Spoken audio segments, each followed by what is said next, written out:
अब एक क्वेश्चन जब मंत्रा मेडिकेशन या मेडिकेशन की बात आती है, स्पेसिफिकली मंत्रा मेडिकेशन की बात आती है, ये क्वेश्चंस कई बार पूजा में भी आता है, पर चूंकि अभी हम मेडिकेशन की बात कर रहे हैं और मंत्रा मेडिकेशन की बात कर रहे हैं, तो हम उसी के रेफरेंस में इस बात को समझते हैं।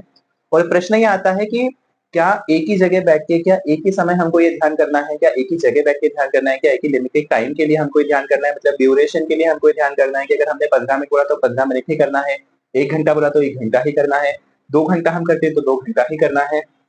सबसे पहली बात, हमको खुद को किसी भी बंधन में बांधना नहीं है। आध्यात्मिक दृष्टि से अगर आप देखो तो आध्यात्मिक क्षेत्र में जरूर बोला गया है कि आपको एक ही स्थान पे बैठ के मेडिटेशन करना चाहिए या मंत्र करना चाहिए या पूजा करनी चाहिए। ये भी बोला गया है कि आपको एक विशेष समय निर्धारित कर लेना चाहिए और उस निर्धारित समय पे ही आपको पूजा, मेडिटेशन या ध्यान करना चाहिए। पर जनरली ऐसा होता है, फॉर एग्जाम्पल अगर कोई सरकारी नौकरी में है या कोई आर्मी में है, अब आर्मी वालों के जनरली ट्रांसफर होते रहते हैं, कई लोग बैंक में रहते हैं, उनके ट्रांसफर होते रहते हैं, कई सारी ऐसी जॉब्स रहती हैं जिसमें ट्रांसफर्स होते रहते हैं। अब एक इंसान ने एक घर में अपनी एक जगह बनाई, 3 महीने बाद उसने वो घर चेंज कर लिया, वो वहाँ पे उसी जगह जाके वापस तो पूजा नहीं कर सकता ना, तो जगह तो बदलेगी।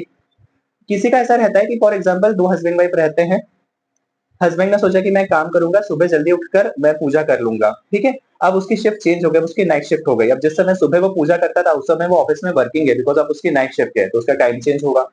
इसके अलावा कई बार ऐसी भी चीजें होती है कि आप घर का कभी रिनोवेशन करवाते हो, आपने घर पे एक जगह डिसाइड की कि घर पे एक जगह बैठ के मैं पूजा करूंगा, चलो एक टाइम भी डिसाइड कर लिया, टाइम को लेके कुछ चेंजेस आ सकते हैं, आपने जगह डिसाइड कर ली कि मैं उस जगह को नहीं छोड़ूंगा, उस जगह पे बैठ के पूजा करूंगा। पता चला दीपावली पे या 4-8 महीने बाद अपने घर का रिनोवेशन करवाया, एक दरवाजा था उसको इधर से उठा के उधर हमने तोड़वा के दूसरी तरफ लगा दिया। जब आप अपने घर में कोई भी चीज रिनोवेट करते हो और स्पेसिफिकली जब आप अपने घर का एंट्री और एग्जिट आप रिनोवेट करते हो ना, उस जगह का पूरा सीक्वेंस स्ट्रक्चर और वहाँ की काफ़ी सारी चीज़ों का स्ट्रक्चर पूरी तरह से बदल जाता है। अब इंसान वहाँ बैठ के कैसे करेगा? तो कई बार जेन्युइन सिचुएशन में ऐसा होता है कि हमको अपना समय और अपना स्थान बदलना पड़ता है। अगर हम अपना समय और अपना स्थान बदल सकते ही हैं, तो हम इसके बंधन में क्यों रहें कि हमको एक ही जगह बैठना है, एक ही स्थान पे बैठना है। आध्यात्मिक दृष्टि से कई सारे महापुरुषों ने, कई सारे लोगों ने ये बात कही है, ये सच भी है।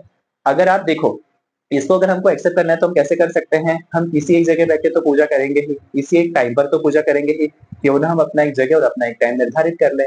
पर अगर बदलाव होता भी है, ये चीज़ मैं क्यों बोल रहा हूँ? कई लोग पता है क्या बोलते हैं कि अरे यार! मैं तो सेम जगह तो नहीं कर पाऊँगा। घर में कई सारे रीज़न रहते हैं, कभी टीवी चल रहा है उस समय, कभी कोई चेंजेस हो गया, कभी गेस्ट आ गए, कभी आस-पास कंस्ट्रक्शन चल रहा तो डिस्टर्बेंस हुआ। तो कई बार हमको अपनी जगह बदलना पड़ती है। कई बार इन्हीं कारणों से या कोई और कारणों से, जो कुछ मैंने बताया, जो कुछ और भी हो सकते हैं, हमको अपना समय भी बदलना पड़ता है। तो कैसे करेंगे फिर? तो बेस्ट ये है कि बंधन में मत बांधो खुद को।